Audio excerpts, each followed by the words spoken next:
cut. Welcome to the top cut. Welcome to the top cut. Welcome to the top cut. Top cut. Welcome to the top cut. Welcome to the top cut. Welcome to the top cut. Today's episode is brought to you by Gem Accessories. Gem Accessories is one of the leading accessory manufacturers within the trading card game space.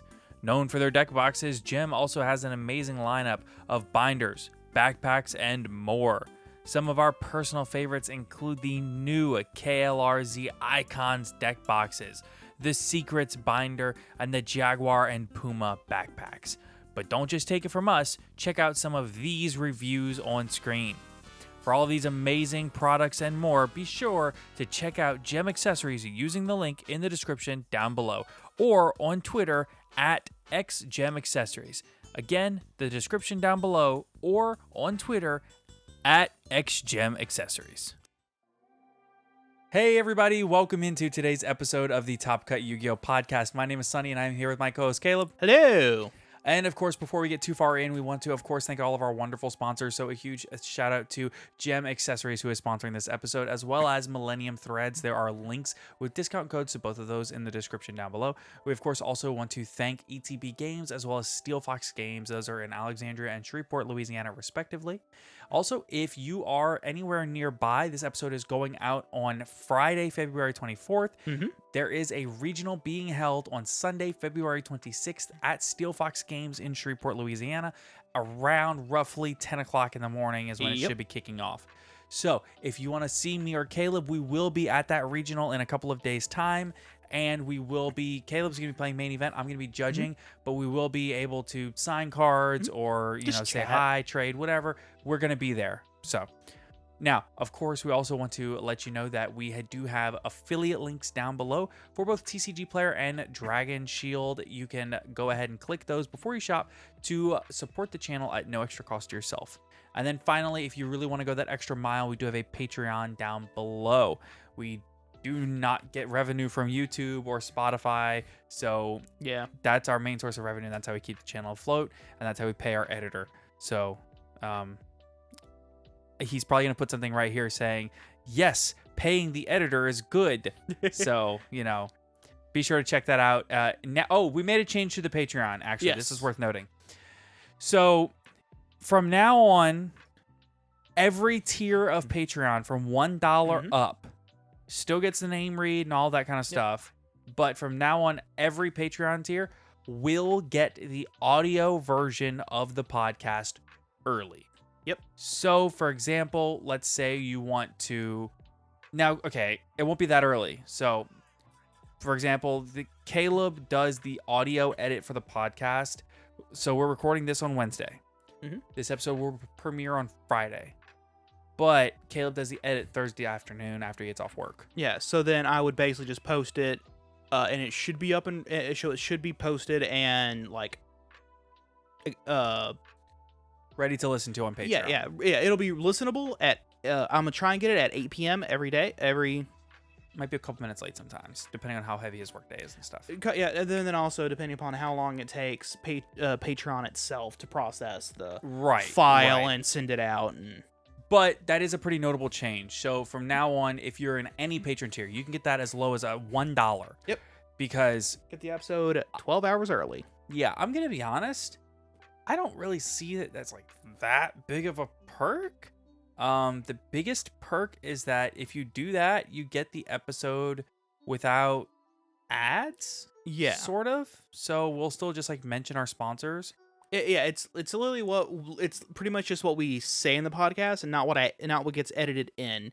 Right. So like the ad reads obviously for ETB and Gem are edited in. Then the audio mid-roll is also edited in. Right. So none of that would be there. It would just be from an intro and then hey everybody and then thank you to our sponsors blah blah blah blah blah blah blah.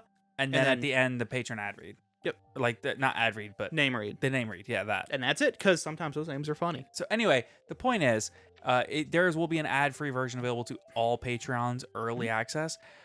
Honestly, the only reason we haven't been doing this, we didn't think about it. We just didn't think about it. The thought didn't even cross our minds. Caleb messaged me one day last week, like Thursday evening, and was like, "Hey, I got the audio version done, ready to go." He's like, "It's all scheduled for upload." And I'm like, "Hey, just throw it on Patreon too." Yeah.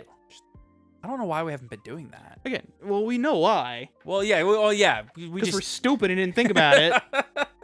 Not stupid, stupid. With stupid. Two oohs. Two oohs. Stupid. So, that's something going forward. Oomies. Yes. Okay. Now that that's out of the way. Always fighting. Not always wasting time not fighting and stuff. What is that a reference to? And things. Oh, Warhammer 40k, the orcs. That's how they talk. Oh, well, that's... Stupid oomies. Wasting time not fighting and things. I'm going to pretend like I get it. Ha ha ha. Orcs are great. Orcs Warhammer 40k are the best. That's all I want to say. If you can imagine a hilarious scenario involving a honestly irresponsible amount of guns strapped to a rock floating through space, it's probably canon for orcs because whatever they believe is real. Amazing. Because they're psychic. Amazing. It's dumb. Oh, also, if you're listening to this episode on Friday, be sure to check us out at 8 a.m. Central Standard Time on Saturday, February 25th. That is tomorrow morning if you're listening to this on release day. We will be on Distant Coder's stream. He's starting his subathon today as of airing, and we're going to be on at 8 o'clock in the morning tomorrow, Central Time, so 9 o'clock Eastern. Yeah. First thing in the morning, we're going to be going on and doing a podcast with Distant Coder. I have an energy drink for me, so I'll be fine. I don't know about him. I'm just going to take a shower real early in the morning, wake me up, you know? I take a shower every night, but then I take another one in the morning, like, wake me up. Oh, fair enough. Because I'm like a giant child. And I mean, at that point, it's less of like a shower to clean yourself, more of a I just need the water hitting me. Yeah, and it's not like an hour shower. It's like 2 minutes, right? Like in, turn the water on, off, and get out. It's like I'm not here like with a desire to like waste water. Like I know that that's like a big thing in some areas. Luckily, we live in an area of the world that like water's not really like an issue. But we actually sometimes have some serious issues of too much. Yes, flooding is more of an issue for us. Oh, and sinkholes. Those aren't sinkholes so as much as they're potholes. Not what I'm talking about. So like there's a street nearby that's opened up to the same sinkhole like 4 times. Really? Yeah. What street? It's the one with like the one that's near the hospital with all of the dentists and stuff. No, that's not sinkholes. That's just a low spot. No. It's probably the reason why it's a low spot is because that one spot keeps opening up into a sinkhole, and rather than fixing the sinkhole, they just fill it. Okay, but if there was actually a sinkhole there, they would fix it. And here's my evidence why. Because the street that runs along the river on the other side of the river going towards Front Street, they had a giant... They went to go repair some kind of like a drainage thing right there. A resident's water pipe busted. Like the city main right there. Yeah. Busted. And they went to go repair it. And that's why that street's been shut down for like 3 weeks now. Yeah. Because they discovered a sinkhole there when it busted from the freeze.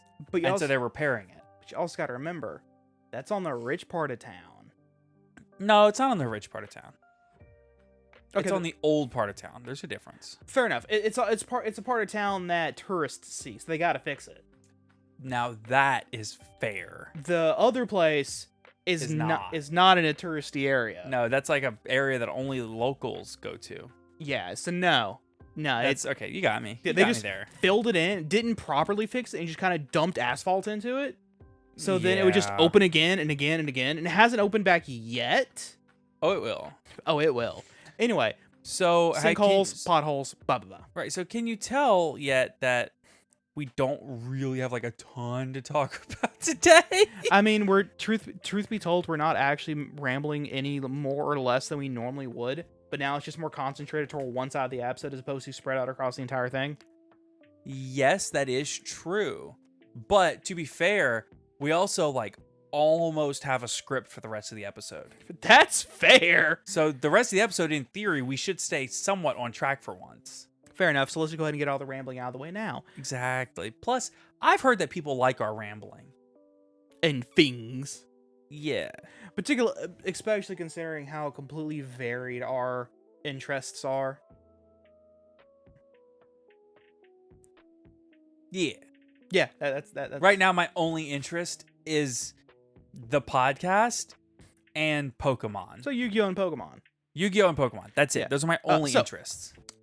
Yu-Gi-Oh, Pokemon, Digimon, Warhammer, Those things may as well not even exist in my head. Warhammer 40K, Dungeons and Those are the Dragons. you said the same thing twice. What do you mean I said the same things twice? Warhammer and Warhammer 40K. No. Warhammer. No, Warhammer you said the same thing twice. No, Continue. Warhammer and Warhammer 40K are different. Dungeons and Dragons. Yeah, D&D, Pathfinder, which because I recently You got said the same thing twice.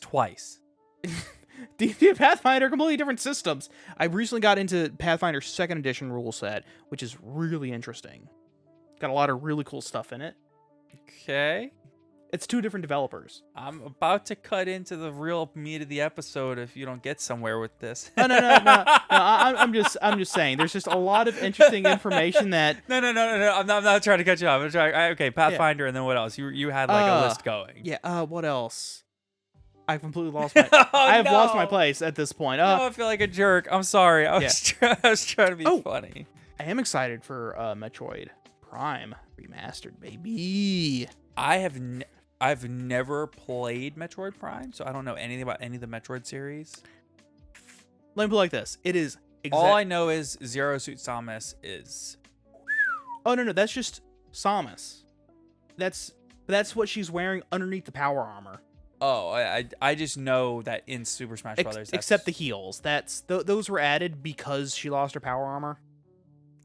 So I just know that in Smash Brothers, like it's called Zero Suit Samus. Yeah, because that's her in her Zero Suit, which is the suit she wears underneath her power armor. Yeah. That's the only reason I say that. And it if I remember correctly, it helps her to actually interface with the power armor itself. So that's how she gets like visor readouts, health readouts, and it's how that makes sense. Yeah. Okay, so let's go ahead and talk about the actual main thing that we're here to talk about, which is you're going to a YCS soon? What are you going to do? What are you going to do while you're there, right? Yeah. I think we've already done this once with regionals specifically, but we never did it for a YCS. And we also did at your first like local as well. Yeah, and we've done like things to bring to events and stuff, but we haven't really broken down everything that happens at a YCS because there's a ton. Besides just the main event. Right. So let's kind of go through it piece by piece. Okay, so let's say we're going to assume for this that the YCS is not happening in your local city. Because if it's happening in your local city, well, some of these things aren't really going to apply. But... Yeah. So let's say you do not live in, I don't know, Austin, Texas. Sure.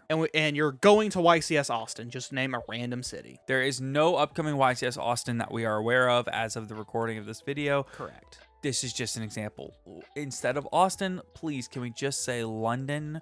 Because... Sure, let's say London, because that's upcoming. Or even let's say LA. London. Yeah. Let's say London, because that's the next one, isn't it? No, Peru is the next one. Okay. Peru is this weekend. Okay. It's the next one you're going to. I think it's the next one after Peru. Oh, okay. Let's just say YCS London. Sure. Call it even on both accounts. Sure. Yeah. So, first off, there's the experience of traveling to London. Yeah. So for better or for worse.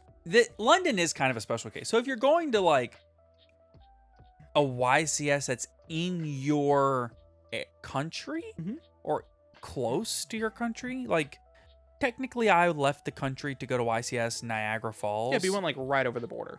Yeah. I could throw a rock and get like across the border in some spots, you know? But I think the concept is that you want to get your passport months in advance. Yeah, like that's so. For London, I'm very thankful I had my passport. It's because I got my passport like before COVID. Me and my wife and my son went on a cruise. And they're good for what? In the U.S., this is passports for the U.S. They're good for what? 10 years? Yes, 10 years. And they're $75? No, like close to 200. Okay. Yeah. Which isn't awful considering they're good for 10 years.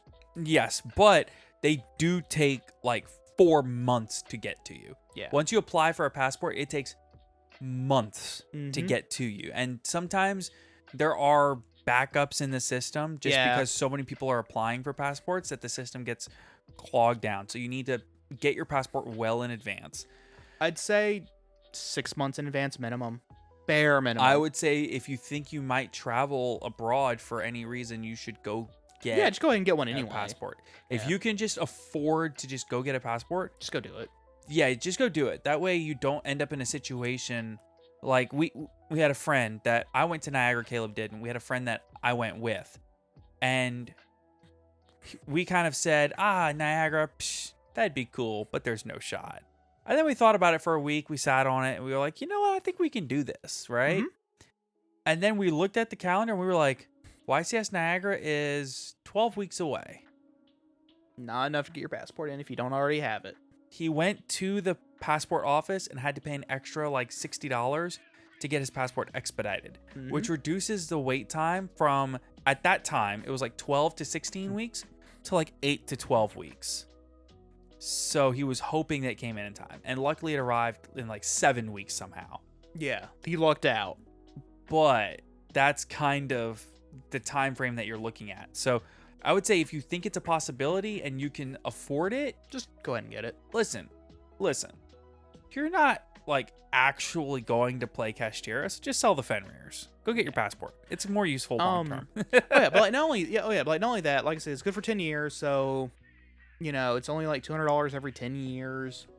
And it is a secondary viable form of photo ID. Yes, Everywhere? It is. So that's the other thing is if you fly, understand before you go to the airport, understand kind of where you need to go and what you need to do. For example, my flight for my flight for Niagara Falls. Dude, prior proper planning is so important. I hit the New Orleans airport. I had to be there just after 4 o'clock in the morning. The airport's 4 hours away. Yeah, so you had to leave here at midnight. I worked the night before. I left at like 7:30 that evening. Stopped in Alexandria for a little while, ate dinner with some friends. Yeah. Right. And then I went on down to New Orleans, and I got to New Orleans around 2 o'clock in the morning. I take that back. I didn't get there around 2. I got there around 12:30 or 1 o'clock because I didn't fall asleep until almost 2 because I was too excited. Fair enough. So I flew there on like 2.5 hours of sleep. Yeah. I mean, to be fair, once you get on the plane, you can just kind of. No, you can't do that. You can kind of like. Well, yeah, it's more of a. Yeah. No. There is no like. But you can putting your arms up. Yeah, but you can conk out. Yeah, no. You And, just and I'm sleep just the gonna say, plane sleep is different from like regular sleep. Well, It's very different. Plane sleep is more efficient, right? Just like traveling by plane is more efficient. Sleeping on a plane is far more efficient. fair. When you go I've to never been sleep on on a a plane, plane, when you sleep on a plane, my friend, when I was coming back from Niagara, I may have said this on the podcast. I don't know if I did or not. It's a great part of the story. I stayed up all night. And then I left Niagara Falls at 3 o'clock in the morning to catch another 5 a.m. flight back. Yeah. So I flew from Niagara Falls to Buffalo to Chicago, but I had stayed awake. So when I got to my terminal at the Buffalo airport, I sat down in a chair, waiting for my flight to start boarding, and I went and just conked out. And I sat there for like 45 minutes, conked out, sitting up, just conked out, just kind of bobbing my head. All right, and then the person that I came to Niagara Falls with, he took a separate vehicle back. Right, he took a separate vehicle to the airport. He gets there, he taps me on the shoulder and goes, "Hey, you know that the terminal's that one next over, right?" I was like, "Oh." It's not called a terminal, but it's like the loading Dock. It's Loading not bay. It's not. There's a name for it, and it Yeah. might be. I think the terminal is like that whole wing of the airport that Might all be. the planes come into. But it was like, this is the wrong loading. Yeah. It's the wrong location for you to get on the plane. Yeah. No, I was gate. That's what they're called. That Gates. gate. Okay, so it was like I was supposed to be at like gate 16 or whatever. And you were at gate like 18. 15, right? Because the gate was like, it was like a pillar, right? And on the left side of the pillar was 15, and on the right side of the pillar was 16. Yeah. And I just saw a 16, and I was on the wrong side of the pillar. But luckily, he got there with enough time to tap me on the shoulder, wake me up, and get me to the right gate. Yeah. And then we got on the plane, and I literally just like this, bam. As soon as I sat down on the plane, I felt takeoff, and I was like, ooh, yeah, we're in the air now. Yeah. And then the flight attendant came by around about an hour later. She tapped me. She said, "Do you want something to drink, hon?" I said, "Ginger ale." And she brought me 3 ginger ales throughout the course of that flight. And it was so funny. She'd be walking by. My head would just bob up like this, huh? And she'd go, "Here you go." And set it down on my little tray. And I go, "Thank you." And throw it back like a shot because they're tiny little cups. Yeah. And then she'd take it. And then like 20 or 30 minutes later, she'd walk by and go, "Huh?" And she'd go, "Here you go." I'd say, "Thank you." And just drink it. She could have been putting anything in those cups. I was just drinking it. Listen, man, she probably thought you were having some stomach issues because of the flight. No, she probably thought I was hungover. Oh, that too. Dude, I was just cranking ginger ales. Just crashed out. Dude, it was bad. So, and then we land in Chicago, which, by the way, the worst landing I've ever had on any plane. And I haven't flown a bunch, but it was very windy that day in Chicago, it's Chicago. Of course it was, but it was extra bad. When we landed... It was windy for Chicago. Yeah. Okay. I was dead asleep. I mean, dead asleep. When we landed, I thought we crashed. I literally thought we crashed. The plane comes down, and it wasn't a gentle like... No. Right? I mean, horrible. Oh, it was like that scene from... Oh, which movie was it? Was one of the It was the scene from one of the Madagascar movies where the penguins are flying the plane and they're about to land it, and he's like, "All right, come on, kiss the ground gently, like you're kissing your sister," and just rams that wheel right into the ground. Exactly. So, and then Chicago, I go through the Chicago airport. I like grab like a muffin or something. Or no, I was going to go to Starbucks, but it was 8. It was like I don't know, 8 o'clock in the morning in the Chicago airport, which means that Starbucks had a line. Like a block long. Yeah, out the door. Yeah, I would have had to go back through security to get to the other end of that line. Yeah. It was horrible. So there are people who are trying to get through security to get into the Starbucks line. No, who are in the Starbucks line. Yeah, pretty much. It was horrible. And it's out of security. Yes. So if you're ever in O'Hare at 8 o'clock in the morning, don't try to go to Starbucks. It's a freaking nightmare. So I essentially come to the realization that like I'm not gonna get food because I have like a 45-minute layover. I need to walk like 20 minutes to get to my next gate. Yeah. So I just power walk to my next gate. I sit down, and like as I'm sitting there, I feel it. I'm just that little deal you do in your head is just like snapping. So I get to the gate. I get on the plane. As I get on the plane, I'm telling you, I didn't even make it to takeoff.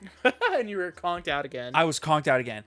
I slept like the entire flight both ways, all the way back, right? Both legs.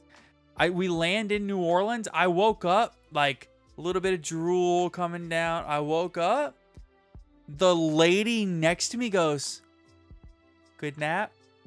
And I'm like, "Yes, ma'am. Yes, ma'am. I apologize for that 3 hours of sleep on the way back from Chicago. That was like 7 hours in my bed." Jesus, dude, I'm telling you. I don't know if it's because of the it might elevation. It might be because like the air's thinner. I don't know. It might be also because like it kind of rocks you a little bit. Bro, I don't know. It's double sleep. That's all I'm saying. If you fall asleep on a plane, it counts as double sleep. Yeah. Anyway, if you fly into London, your 9-hour flight is 15.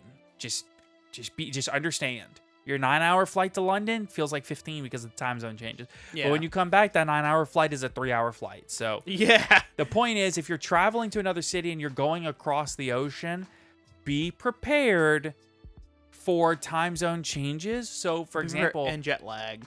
I'm flying to London on Thursday. Well, like sort of. I'm leaving on Thursday. Keep in mind, you have to check in at these YCS events on Friday. The only way you can get out of checking in on Friday is if you email the Konami event staff ahead of time to get cleared for a Saturday check-in. Because otherwise, they will give your spot away. So, be sure that you have prepared an appropriate amount of time for travel accommodations, both there and back. So, The next thing is, now that we're off travel, Yeah. also, I'm going to try not to digress anymore, but like, Try to. We're awful at it. We try. listen, people, again, like our stories and digressions. People like that for some reason. Okay, so you're going to get to the event Friday. You want to go up to the big main stage. You'll see it. There's probably going to be a line. Turn and your check deck- in. Check in, deck lists. Nope. Don't turn in your deck list. Do that online. Deck lists are online now. Oh, fair enough. Yeah.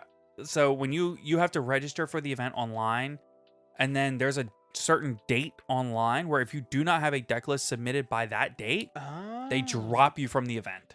I was not aware of this. Yeah. So if you go, for example, for London, I've already gotten an email saying to make sure that you have your deck list ready in advance because if I'm not mistaken, the event for London is on March 31st is the Friday, and then April 1st is Saturday. Yeah. I want to say deck lists are going to be due maybe Tuesday or Wednesday of that week. Jeez. All right, so you have to have your deck list done, set in stone. Yeah. You can't make last minute changes. It's not possible. So, if we're doing the main event. right. To that end, be ready. Also, I would recommend if you know what you're going to be playing in side events, if you plan on playing side events, I would have 8 or 10 copies of The same deck list, yeah. either the same deck list or similar deck lists printed out. Now, if you are doing it online, because you can register for events online. Yeah, you can probably just save the PDF file and then just. It's not even that. It's that when you go in, you take your deck list from the main event, and it has all your deck lists from all your events that you've registered for. And you can import it. Yeah, you just import it. Oh, that's cool. Yeah. So, for example, my YCS, when I went to YCS Niagara, I went to do a 3v3 side event the next day with Giant Skyhawk and Shiggies, right? We go to do a 3v3 side event the next day, and when I go to register, I registered for the event. Actually, it might have been a regional flight that I did. Anyway, I go to register for the event. When I register for the event, it said, like, on the website, Like you register on the same website for the side events that you do for the main event. Like upload deck list, import deck list. It wasn't even that. It was new deck list, and then just had a list of my old deck lists from like every YCS I've played in recently and every deck list I've made for events. So the remote dual YCSs, things like that, like all those old deck lists are just sitting there chilling. Cool. So you can so like make sure you name your deck list, like, I'll do 250th YCS London 2023 deck list. Yeah, so you can just kind of look at it at a glance and go, okay, I kind of remember what was in that. Well, not even that. So that way you label them very well. That way, when you go back in to register for a side event, you can go ahead and click on that deck list and know which deck list and make sure you're on the right one. Well, yeah, that's what I meant, because then you can and be like, oh yeah, no, I kind of remember it was in that one. But that is the most important thing about these events is once you've registered, you've gotten in. I know European events do side events on Friday. American events do not. Yeah, they only do it Saturday and Sunday. But that's the first thing you're going to want to do. Play Yu-Gi-Oh! You're at an event. Oh yeah, so that's for the main event. Now let's say you decide. Well, let's say you and your friends all signed up the main event. You unfortunately were unlucky enough to not be able to get in the main event. What do you do then? So you don't travel to the event if you didn't get in. Your travel accommodations are already set in stone. Can't be refunded. Don't make those travel accommodations unless you made it into the main event. I'm not even joking. You cannot get in at the venue. Don't do it. They will turn you away and say, wow, you really shouldn't have traveled thousands of miles when you weren't signed up for the event. That's really dumb. And then turn you away. They're going to do that. So you can't just walk up and give them your deck list and sign up for a YCS. You can't do it. You have to do it online. But what about the side events? Well, those you do online. But you do those online day of. No, I mean like, what side events are there? Oh. Okay, so every YCS is different. That's the first thing you need to know. So we're going to talk about the side events that should be available at most YCSs. Yeah. Now, it's going to be kind of a pick and choose of the crew there on what side events. Yes, so this will be up to tournament organizers on which side events are actually present at the So like at one YCS, they might have all of these. Another one, they might only have like half of them. I will say this. These events, I picked 9 different types of events. All of these side events should be present at any YCS you go to. All of them should be. At least once. Yes. Now, I'm sorry, 10. There will be 10 events that we talk about. Yeah. So, the first event is Time Wizard. This is obviously going to be the one that we are most well acquainted with. These are maybe the most popular events. I know that Keegan from E3 Yu-Gi-Oh!, who we have had an episode with before if you want to watch that, Keegan went to YCS Las Vegas last weekend, and you probably don't realize this, Caleb. So Time Wizard events are mostly Edison now at these big tournaments, right? Yeah. So the Time Wizard Edison events, he said Saturday morning, within 15 minutes of them starting up side events, they had already fired 10 or more Time Wizard flights. So these tournaments are broken up. These side events are broken up into flights mostly. So things like Time Wizard Speed Duels, Rivalry, Common Charity, Regionals, etc., etc. all Winamats are all broken up into flights. And a flight is specified as basically you get broken up into 8-man pods, and your 8-man pods do the tournament. Yeah. And it's single elimination all the way through, and only the winner gets a prize. Yeah. So you'll get tickets for entering, and You get more tickets for winning in addition to your prizing. correct. So for example, I enter the tournament, I pay $20 to enter the side event, and I get 5 booster packs for entering the side event. And on top of the 5 booster packs for entering the side event, I get 2 tickets. Then if I get first place, I'll also get, say, a play mat and maybe a deck box and maybe 10 or 15 more tickets. Yeah. Okay. The tickets can be turned in for additional prizing if you play a bunch of side events. Oh, yes. You can get all kinds of really cool stuff. You can get giant cards. You can get uncut sheets of cards. You can get the craziest things you've ever seen for free. You just turn in the tickets. Also, I recommend, this is not an endorsement of the Top Cut podcast. This is not something I've recommended doing. This is something that I've seen people do. The tickets are not locked into one person. No, you can. So, for example, you cannot, here's what I'm saying you cannot do. This is against the rules. Don't hear what I'm not saying. You cannot buy and sell the tickets within the venue. You can't do it. Now, you can't do it. Can't do it. Okay. Okay. Now the Konami needs to stop listening. What you can do is trade the tickets. Now listen. You can trade them for very cheap cards. You can also just throw them away. Something like that. Yeah. You could borrow $1 from your friend and let him hold one of your tickets as a collateral until you return the $1. Right. Do that. But you cannot buy and sell tickets. Just like you cannot buy and sell cards at any Konami event. Now something else you can do is, I only plan on going in one event. I'm not going to get enough tickets to get anything. But my buddy over there is going through like 7 or 8 side events. Just give me your tickets. Right. Pool your tickets. Pool your tickets, get a cool prize. I'm not going to lie to you. Pooling tickets is absolutely something you can do. So, yeah. With that said. And something I would do if I was with a little kid. Yeah, for sure. So, help them get something cool. Time Wizard format is super cool. Obviously, you can play Edison format, 8-man side events. Yeah. There's actually a funny story about the Time Wizard events. The first Time Wizard event was a GOAT format tournament, but they made a mistake and allowed Cyber Dragon and Xarian Universe, which isn't GOAT format. Yes, they accidentally allowed Cybernetic Revolution into GOAT format. Which isn't GOAT this format. Weird pseudo format where it was...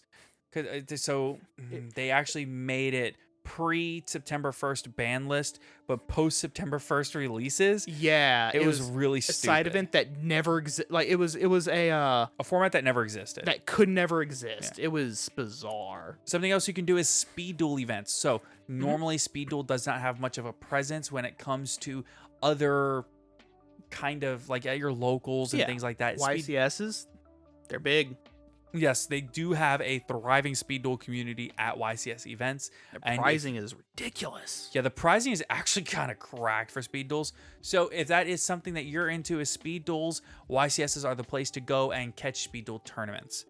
Now, you can also catch Rivalry of Warlords events. So you remember how January of last year, Konami announced all of these cool alternative formats that we're going to start supporting. This is one of them. This is where they're doing that at. So things like Time Wizard Rivalry and Common Charity, which we're about to talk about. Yeah. So Rivalry is one of the cooler ones in my opinion. Yeah. Where these are all supported here. So So with Rivalry, you don't submit a deck list. You just show up, pay your entry fee, sign up, you get your packs, and they give you a deck.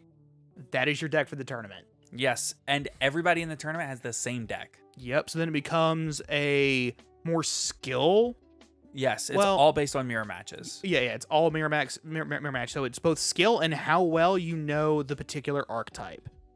The last YC, not the last one, like the first YCS that we went to where they had that, it was the Jack's Knight, King's Knight, and Queen's Knight deck. Face cards. Yeah, face card deck. Yes. Without Slifer. Cool. It was kind of sad. So the next tournament is Common Charity. Now, Common Charity is something that not all of them are doing. I know from my understanding is that Vegas did have some Common Charity events fire off, but it wasn't like Time Wizard. Time Wizard fired off dozens and dozens of events. Yeah.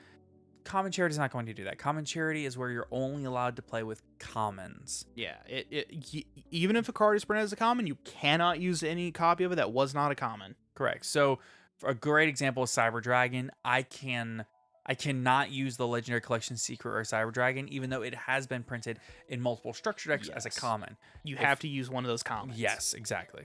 So it makes the format kind of inaccessible because some commons are just randomly expensive because this format exists now. Part of it is because the format exists. Another part is because it has not been printed as a common in 5 ever. Or in the United States. Yeah, or in the United States, period. So you have to get so sometimes you have to get a foreign card. Yeah. Next thing you can do is regional flights. So normally for a regional, you would show up to the regional and you would go ahead and sign up for the big main event and then do that to try to get an invite to nationals. But at YCSs, you can do what's called a regional flight. So you can actually go in, sign up, get your packs for entry, submit a deck list, and then you go into an 8-man pod where you just play single elimination all the way through the regional flight. And of course, once you do that regional flight, then you can go ahead and if you win, you get your invite to nationals. Yep. It is, in theory, supposed to be a much easier and quicker way to get your invite. Particularly because they fire them off over and over and over and over, you get multiple chances to try over and over and over and over in the same day. All you have to do is string together a 3-win streak. That's it. Not even a 3-win streak. Exactly a 3-win streak. That's all you need to string together. Oh, right, yes, because it's 8. Right, yes. Yes, so 8-4 finals. Yeah. And then let's say you fail, try again, another $20. And 20 minutes later. Oh, boom. By the way, you should bring money to these events because lots of money. Yeah, we're gonna talk about more like vendors and stuff later, but you should bring lots of money. Yeah. Also, I say lots of money. Like $100 would get you like 2 days worth of like heavy play. Like, I mean, that's 5 events per day, or no, it's 5 events total. Right, but each event might last 3 hours or more, depending upon if you just kind of event and stuff. Yeah, the kind of event, how well you do. Yeah, for sure. Yeah, because if you get knocked out in the first round, you're there for at most an hour. Yes.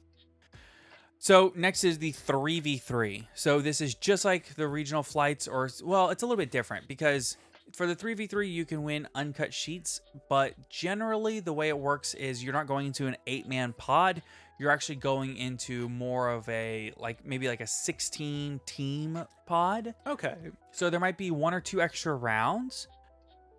But at the end of it, you also get a much more significant prize. Yeah. Well, part of that is because there's considerably more players actually entering, so they can bump up that prize pool. Correct. Because there's more money going in. Yes. Next is Attack of the Giant Card. So this is usually a 64-man tournament. They run one of them on day 1 and one of them on day 2. Yep. Attack of the Giant Card is exactly what it sounds like. You go in. You run up Attack of the Giant card, you get, I think it's usually like, I don't know, 6 rounds. Yeah. And the winner of all 6 of those rounds walks away with a giant card. Mm-hmm. And the giant cards are worth a lot of money, and they're very cool. And I want one very bad. And if you have one that you want to get rid of, hit me up in the description down below. And also, you have our PO box, which is also in the description down below if you just want to send us one because you're that cool. Oh, fun fact: they also do have. I don't remember if you mentioned this or not when you talked about the price counter. They also have giant cards back there, but it's different giant cards than the ones in the Attack of the Giant card. Yes. Also, those are old from like previous years' Attacks of the Giant cards. Also, by the way, if you do get a giant card, have a plan for how you're going to get it home. As a matter of fact, if you even I would say before you leave your house to go to YCS, have a plan for if you get a giant card. I already have my plan because I want to come away from YCS London with a giant card. I will do anything for a giant card at YCS London. You want to give your plan as just an example of one? Yeah, most of these event centers actually have like a FedEx store or a UPS store in the event center. So you just walk up and ship it to myself. Yeah. That's probably the best way to do it. Yeah, you're not going to take it through the airport. Yeah, like another way you could probably do it is if you're really close friends with someone who lives nearby, you could probably say, "Hey, can you ship this to me?" Yeah, you could definitely do that. Because I know that's what several people have done. There was actually one YouTuber who went to a convention not unrelated to Yu-Gi-Oh, who was like given this giant one of the life-size Mareeps. Oh wow. Like after they were discontinued, and she's like, "Oh my god, thank you so much, but I can't take this home because I can't get on the plane." And she was like, "Oh well, if you give me your address, I'll just ship it to you." Yeah, that'd be great. Yeah. And she's like, "Oh, thank you so much." And so there's a couple other ones. Yeah. You also have Winamats, which is usually a little bit cheaper of a tournament, but literally you just play 3 rounds. If you win 3 rounds, you get a mat. Yeah. They have to predetermined play mats that you can win. It's a Winamat. It's right there in the name. They also have Yu-Gi-Oh! Day events, which I'm not really sure what these are. But it's just a different kind of tournament you can enter with very different and specific prizing. Yeah, imagine. So like, I think it's the pricing you get at a normal regional, but without the invite. So like the big fancy mat, and then there's like very specific Yu-Gi-Oh! Day mats and stuff. Yeah, so you like get one of those. You also get like a deck box and stuff like that. I don't know that you get a deck box. Oh yeah, if you win the regional flight, you get the regional playmat and deck box. Yeah. But that's just standard regional stuff. Yeah. Also, the last event that I want to talk about is the Master Duel side event. So you can actually do a Master Duel tournament side event, and they do not have a lot of people that sign up for these, and the pricing is kind of insane. Yeah, because they're trying to convince people to come do them. Right. So you use your own Master Duel account. And it's best of 3, and you have the entirety of the card pool as your side deck? Yeah. So, it's weird, but they do it. So Yeah. I would just as soon play Time Wizard, but that's just me. To be fair, the only requirement outside of paying the entry fee is that you have a Master Duel account and a deck built in Master Duel. Yeah. So if you're like, "Oh, I'm super budget, but I have a Master Duel deck," it gives you a way to utilize that. Yeah. Okay, the next thing, what happens if you play a boatload of these side events? Like, what are the tangible rewards? So, first off, the first thing is obviously you get to play in all the events. I mean, just playing in lots of side events is always fun. And then the second thing is you can earn prizes and earn all these tickets so that you can actually go up and get prizes from the prize pool. You can get these giant cards, you can get uncut sheets, you can get playmats, you can get mouse pads, you can get all this cool all kinds of really cool stuff. But there's a secondary thing you can do. If you do enough of these events and win enough of them. You don't have to win enough. If you enter and participate in enough of these events, you can get invited to the side event playoff. So what this is after near the end of day 2, like 4 p.m., near the very end of day 2, they will say, "Alrighty, duelists, we need these 4 duelists to come up to the main event stage." And the duelists will walk up and they'll say, "You have been invited to participate in the side event playoffs." So once you are ready, we're going to go ahead and have, a judge deck check to make sure your deck is legal. And we're going to go ahead and kick off. It is just 4 people get invited. It's based off of how many side events you enter. Single elimination. Yes. And the winner, if you win 2 matches, you get a prize card. Not like you get not like a Lost Art promotional like thing. You get the prize card that whoever gets first place at the YCS is getting. Right. But at a different rarity. Yeah, so first place in the YCS will get an Ultra. Right now it is another First Dragon. Mm-hmm. First place gets an Ultra. Second place gets a Super. Third place, I think, also gets a Super. Yeah. Side event playoffs get the last Super. Mm-hmm. And now that the cards are marked and say exactly what event they were won at, yep, everybody knows where that card came from. So just a thought. And they're worth money, a lot of money. Mm-hmm. All right, so there are other things to do besides play Yu-Gi-Oh, though. Believe it or not. Yo, yeah. So, well, it is a trading card game after all. Well, I mean, because you can also trade. Yeah, exactly. So you can go out and find other people with other cards that you want and trade for those cards. And if you can't find people that have those exact cards that you want, you can always go look at the vendors. Yeah, they might have it. The vendors they get such a bad rap in Yu-Gi-Oh! Yeah. But the game would not exist without them. Vendors, they run tournaments. They make sure that everybody has the cards that they need when they need them. I know that I've made friends with vendors, and when you're really nice to vendors and understanding of what they do, they return the favor. Absolutely. So a great example is the side deck. Dude, the side deck is one of the best vending booths because I know that I can go there and I'm going to get a really fair rate on the cards that I want to move. I'm going to get a really fair rate, and it might be 60 or 65% in store credit, but usually when it's at YCSs, vendors give better trade-in rates on the cards. Oh yeah, I've seen upwards of 80. No, you haven't. You're No? mistaken. Oh, the highest it's any probably vendor 70 will then. the highest any vendor will ever go is like 70. Yeah. No, because I remember someone mentioning, hey, they give like 80%, but it was for like a specific list of cards. Oh yeah, okay. So a lot of times vendors will have like really specific like hot buy lists. Yeah, and So- they'll pay extra.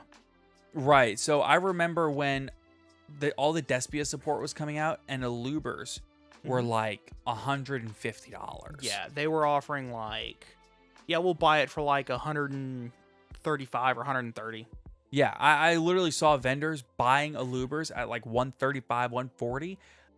Literally picking up the Luber, walking over to the case, setting it down in the case, and somebody would walk up and say, I'll buy that for 150. And they'll pick the card up, and the card was in their possession for less than 15 minutes, and they made $15. It's just that easy sometimes. Oh yeah. Well, yeah, I remember the last YCS I went to. The number one hot card that they were looking for was a Destroyer Phoenix Enforcer. Was it? Yeah, it was like on the top of every single Board. Destroyer Phoenix Enforcer for like. Yeah, I guess that was YCS Charlotte, so I guess that was pretty a big one Yeah. at that time. I remember another big one was lightning storms. People Yeah. were just buying lightning storms basically at retail. Yeah, it was Crazy. Oh yeah, no, it was. Because like they would get them, and like I heard stories of like vendors getting them, and literally paying the person, turning, and then just handing it to someone else. Yeah, I mean, Like just swimmingly switching it for the it same can price, move that basically. quick. Vendors are going to be busy, but you can get some good deals, and that's probably the best trade-in credit you'll get. Now, if you walk up to a vendor and you look at their case and they don't have anything you're looking for, ask. Yeah, for They sure. might legitimately just have it behind them in like a box or something. That's really common. Yeah. Like whenever I was at YCS Charlotte, I decided, well, now I'm going to retire my PK deck because it's. Right. You wanted to pick up dinos. Yeah, I'm gonna pick up dinos. Well, here's what I need. I went up to vendor. None of them had anything in there in the In the display case. display. So then I asked, "Do you have anything in your bulk?" They're like, "No." Got to the last one. They're like, "Actually, yes." And that's how I got the vast majority of my dino deck was just That's off funny. of them for like, yeah, and like they gave me a good deal on it because I was buying so much. Right, and usually if you do buy a lot, and for example, like with the side deck, I can go there and I can trade in a bunch of stuff, and usually, I'm not going to say they'll cut me like a half off deal or anything, but like, No. usually if I go there, I go there every time I see them at an event, and usually I work with them a lot. I trade in tons of stuff with them. Yeah. They might cut me just a little bit of a deal, like these cards go for, a playset is $240 at retail. You might be able to get it for $200. Yeah. Actually, I got the Dino stuff for like 85% Yeah. retail or something like that. A lot of times they're moving so many cards on those days, and they have so much inventory overload, they don't mind working a little deal. Now don't be a dickhead about it. To be fair, I was also buying a lot of like low cost stuff. Yeah, true. So it's like, 80% on a $1 card, I'm out 20 cents. Whatever. Okay, we got a couple things we want to cover too, and we do have a lot of podcast questions, so I'd love to hit some of those. All right. Okay, so you can also take the RC2 judge exam. So if you have taken the preliminary judge exam on the Konami website, you can actually take the RC2 judge exam at the event. This is something that is absolutely worth doing if you're confident in your abilities as a judge, but you need to understand this is a much, much more difficult judge exam than the one you took online. It's a real judge exam. And it covers Konami tournament policy as far as actually if something happens in the tournament, not just rulings, but tournament policy. So, and the last thing to do at an event, go look at the city, go hang out with your friends, go out to a bar, go out and hang out. Go to a restaurant that isn't in your hometown. Right. That's my favorite thing to do. Absolutely. You should absolutely 100% without a doubt explore the city. Don't just stay in that nice one little touristy downtown part that you're in. Maybe get off the beaten path a little. Go explore. Be safe, but be smart, but just enjoy yourself. If you're in the event and you meet a local, be like, hey, where's a good place to get some food? You can see what Caleb's priority is. Yes. Listen. Food tourism is like the second biggest draw for me. Listen, if food was my biggest priority, I wouldn't be going to YCS London. That's fair, but then that's what I said it's my second biggest tourism draw. Your biggest is? Depends. If it's to like London, it'd be Yu-Gi-Oh. It'd be events. Of course. Yeah, just various events mostly. I gotta get some tea while I'm in London, dog. I Definitely. love hot tea. Definitely. I love tea. Oh, dude, I want some English breakfast tea so bad now. Oh, do it. Oh, I'm so excited. Okay, so with that said, let's go ahead and knock out a couple of podcast questions of the day, mailbag questions, whatever they're called. They're mailbags now. Okay, do you think Dino is still worth running in this format? I think Dino is cool, and that the release of Lithosagem gives you the ability to run a very different build, but I don't think that it's quite good enough to compete. I would bide my time and wait for the Transcendrix to release. Yeah, definitely go ahead and pick it up now while it's still dirt cheap. Yes. Like what? $20-$30? Less than that. Yeah. Maybe. Like the only expensive, I think the most expensive card is Dugaris at like $3. Something like that, yeah. Yeah, it's go ahead and pick it up now. Hold on to it until Transcendrix come out. What was the best and worst decks you've received in a Rivalry of the Warlords side event? I've never played in one. Neither have I, but from the decks, but I'm only aware of the one deck. Exactly. How cool was it to stay with based content creators like Giant Skyhawk and Darth Nash 6?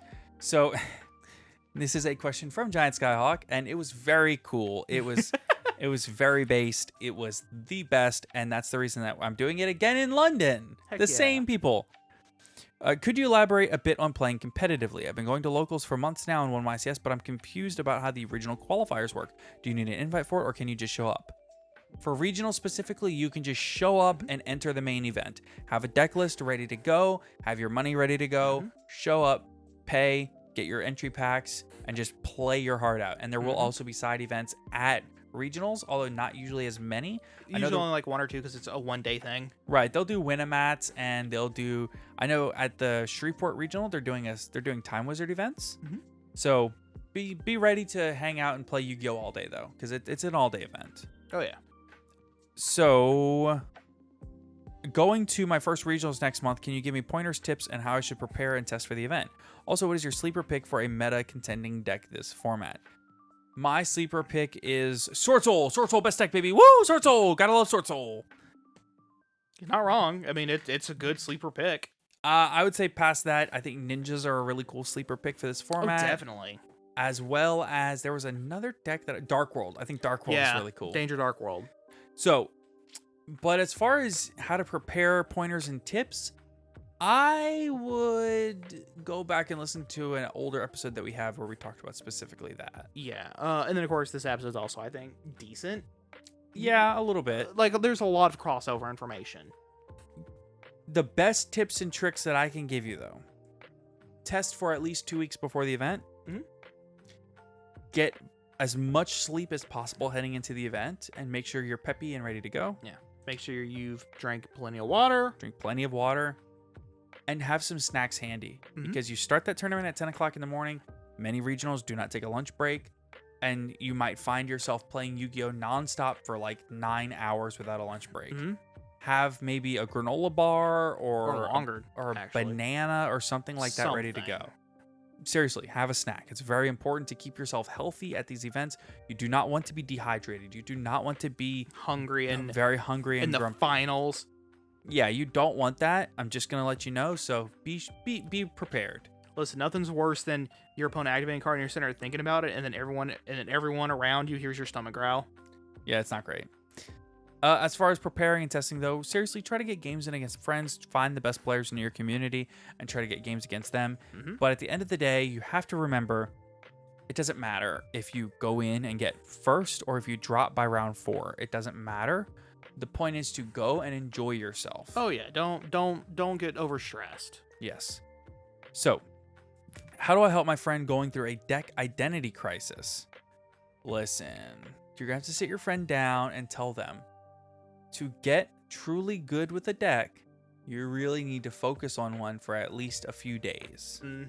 And I would say, if you're not somebody who does Yu-Gi-Oh! Full time, longer than that. Yeah. I mean, because to be fair, unless you're like playing the number one most meta deck, your deck is highly likely to last a good long while. Yeah, I mean, I've been playing Sword Soul for over a year now. Yeah, no, I mean, I've hopped from deck to deck, but I've hopped from cheap deck to cheap deck. Yeah, mister, I bought Labyrinth for $100. Not even. You got a collector's rare. Minus the collector rare. Yeah, for like $60. Yeah. Okay. Sleeper decks of the format that have potential. As we mentioned, I would say ninjas are probably the highest, as well as Dark World. And I really wouldn't sleep on that Makonko Libromancer deck. I'm telling you. Yeah, base ritual. Yeah. That deck's expensive, but that deck's good. Yeah. What is your favorite One Piece arc? Whole Cake Island, which is a controversial pick, but I stand by my guns. Fair. At the moment, my favorite would probably be, I'm trying to remember the name of it. It's the one right before Punk Hazard. Right before Punk Hazard? That's Fishman Island. Fishman Island, yeah. Really? At the moment. Really?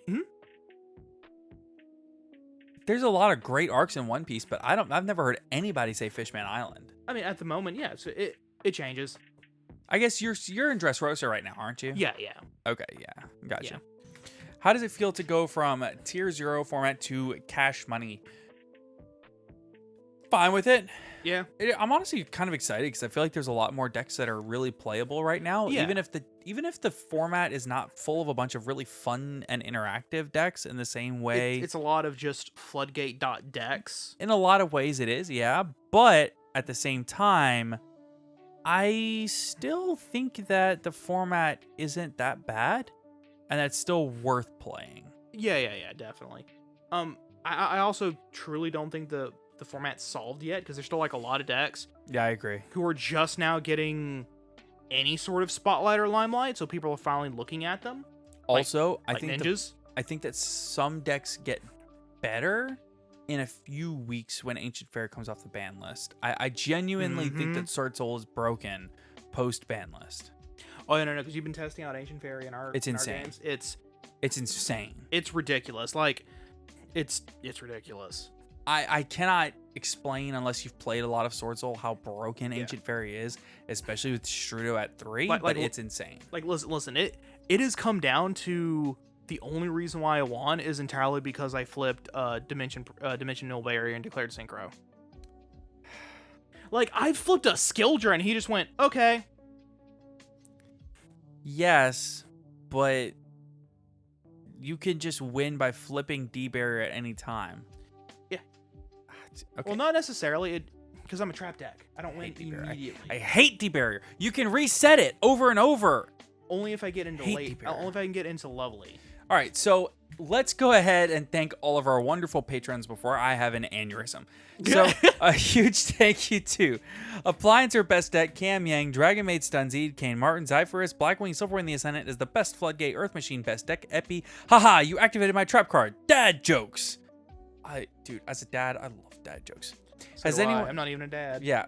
Has anyone actually read Toy Vendor, HGH Cyber, I Am McLincoln, Monstratron, Mountain Man, Oatmeal Spaghetti, Owen Alvarado, Quitting the Game as a Floodgate, Unbanned Number 95, Konami, Understanding and Reading are two different things, Virtually Savior's World, Where Flame Swordsman support Konami, Rogue and Tier 2 are the polite terms for bad deck, AD, Aaron Gardner, Asami, Ashlish Chaps, Atsuyo, Simp of the Silver Castle, Box Wine, Bestial Pizza Hut, Cyber Dark Duelist, Duty Booty, Dragon Maidenless Behavior, Heroes, Pebble Cereal, I'm about to Rika Glamour, Tribute for Costies, Plant Nuts in Your Mouth, Cam the Hockey Walkie, Slush Mixer, Old Man Red, Pin Code 143, and Santa Claus. Thank you all so much for your continued support of the podcast. And again, if you want to get an extra episode every single week, you can go ahead and subscribe to our Patreon at the $5 and up tier. And if you want to just get early access to every single episode, audio only for now, because we can't guarantee that we'll have the video perfectly available every time.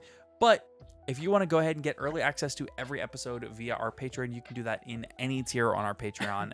Also, in the $5 up tiers, you start getting merch. So if you are interested in any of that, check that out. Otherwise, you can always check out our sponsors. And until next time, have a great weekend, everybody. And please don't forget to check us out on Discord or Subathon tomorrow morning at 8 o'clock a.m. Central Time. Have a great weekend. Take care, everybody.